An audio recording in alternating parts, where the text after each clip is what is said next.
Sheila had worked dozens of hospitals across the northern states, but Ridgeview State Hospital in Montana always unsettled her in a way she couldn't explain. It wasn't the building itself. It was clean, brightly lit during the day, quiet at night. The staff seemed tired but friendly. The patients were mostly long-term care residents, some recovering, some declining. There was nothing outwardly wrong, and yet, every time she walked through those tall double doors, she felt like something was watching from just beyond the edge of the fluorescent glow. Sheila worked nights by choice. She preferred the stillness, the way everything slowed down. Fewer families, fewer interruptions, fewer noise-filled emergencies, just medicine, care, and silence. This night it started like any other, charting, rounds, coffee cooling beside her elbow. Around 11:30 p.m., her supervisor walked by and said, "Sheila, they're short in the extended care unit. Can you float down there tonight?" Sheila nodded. Floating wasn't unusual. She gathered her notes and walked to ECU, the corridors growing quieter the deeper she went. ECU had only 2 nurses overnight, herself and another named Stacy. The night was still, so still that the hum of the lights sounded loud. At 3:07 a.m., the call light for room 14 blinked on. The patient inside, an older woman named Marion, was sitting upright, wide awake, staring into the far corner of the room, not at the wall. At something or someone standing there. "You rang?" Sheila said softly. Marion didn't turn, didn't blink. Her voice was the barest thread of sound. "What does she want?" Sheila's stomach tightened. "Who?" "The nurse who keeps coming in here. She stands right there. I can't see her face, she just watches." Sheila scanned the room. Only 2 night staff were on the unit. There wasn't anyone else. "There's no one here but me and Stacy," she said gently. Marion shook her head, still staring. "No, she's tall.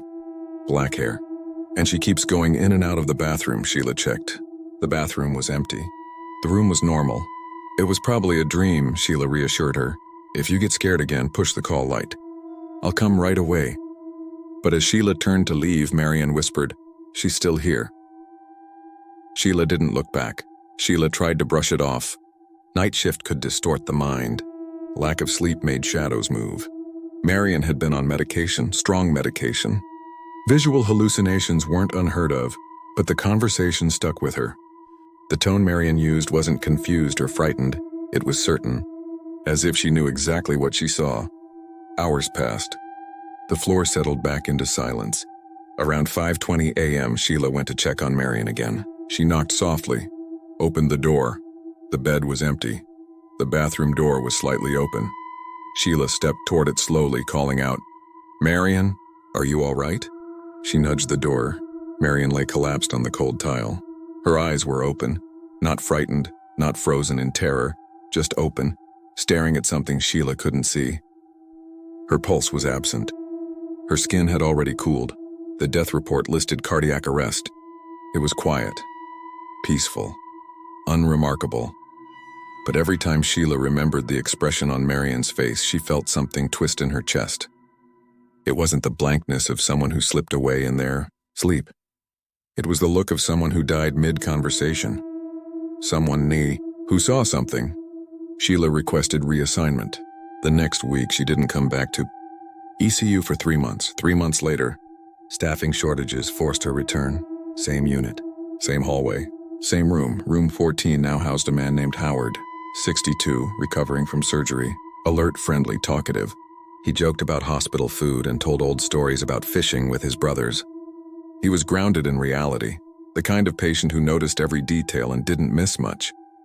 The night was quiet until 3:02 a.m. The call light blinked.